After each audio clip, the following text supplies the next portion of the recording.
વડોદરાના ઐતિહાસિક સયાજી બાગ પ્રાણી સંગ્રહાલયમાં લાંબા સમય બાદ ખુશીનો માહોલ જોવા મળી રહ્યો છે।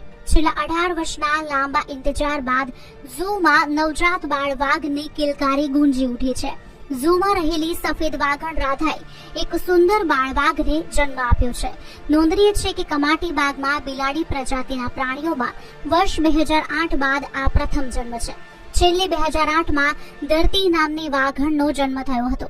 જ્યારે સફેદ વાઘની વાત કરીએ તો આશરે 40 વર્ષના લાંબા ગાળા બાદ વડોદરાના આંગણે સફેદ બાળ વાઘનું આગમન થયું છે।